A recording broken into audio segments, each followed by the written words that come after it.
মাত্র একটা ডিম, একটা আলু আর 1 কাপ আটা দিয়ে যদি পুরো রমজান মাসের ইফতার তৈরি করা যায় তাহলে কেমন হয় বলেন তো। আজকে এমনই মজাদার একটি রেসিপি শেয়ার করতে চলে আসলাম।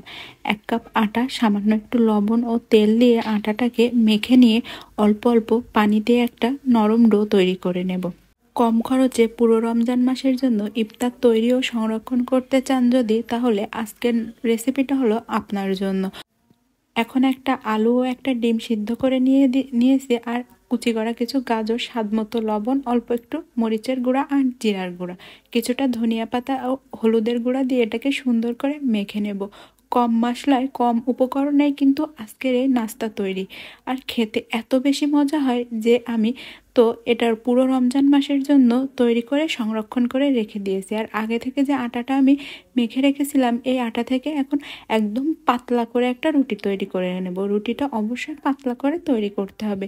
এখন আমি মেখে রাখা আলুর পুরটা এই রুটির উপরে পাতলা পাতলা করে ছড়িয়ে দেব, আর অল্প একটু আটা দিয়ে দেব আলুগুলো রুটির গা থেকে উঠে না আসে। এখন এটাকে সুন্দর করে পেঁচিয়ে রোল করে নেব।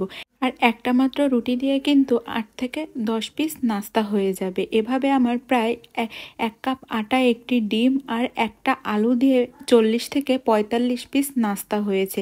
এখন এই নাস্তাটাকে আমি একটি কৌটার ভিতরে রেখে 1 মাসেরও বেশি সংরক্ষণ করতে পারবো। আর যখনই ভাজার প্রয়োজন হবে তখন অল্প একটু বেসন, চালের গুঁড়া, কিছুটা মরিচের গুঁড়া, হলুদের গুঁড়া আর স্বাদমতো লবণ, অল্প একটু আর 1 চামচের মতো তিল দিয়েছি। তিলটা স্কিপ করা যাবে, একদমই অপশনাল। কিছুটা পেঁয়াজ কুচি ও ধনিয়া পাতা কুচি দিয়ে এখন পানি দিয়ে একটা পাতলা ব্যাটার তৈরি করে নেব।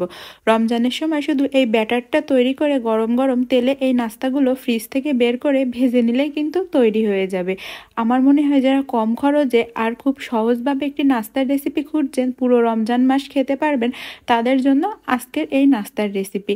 আমার তো প্রায় এখানে 40 থেকে 45 পিস নাস্তা হয়েছে মাত্র একটা ডিম, একটা আলু ও 1 কাপ আটা দিয়ে। সবাইকে বলবো রমজানে এই নাস্তাটা একবার হলেও ট্রাই করতে, কেননা খুব কম খরচে এই নাস্তাগুলো তৈরি করা যায়। আর নাস্তা তৈরির উপকরণ কম বেশি সবার বাসায় থাকে। এখন লাল লাল করে ভেজে নিলেই তৈরি হয়ে যাবে এই নাস্তাগুলো। নাস্তাটার উপরটা যেরকম ক্রিস্পি হয়, ভিতরেও হয় লেয়ার কিন্তু অনেক বেশি সুন্দর, আর খেতে এত বেশি মজা হয় যে আপনি একবার তৈরি করলে বারবার তৈরি করতে বাধ্য হবেন। আর আমার আজকের নাস্তার রেসিপি ভালো লাগলে আমার পেজ ও ইউটিউব চ্যানেলটি সাবস্ক্রাইব করতে কিন্তু একবারও ভুলবেন না। আর নাস্তার রেসিপিটা কেমন লেগেছে অবশ্যই আমাকে কমেন্ট করে জানাবেন। আর এমন মজার মজার নাস্তার রেসিপি পাওয়ার জন্য আমার পেজটা কিন্তু ফলো দিতে ভুলবেন না।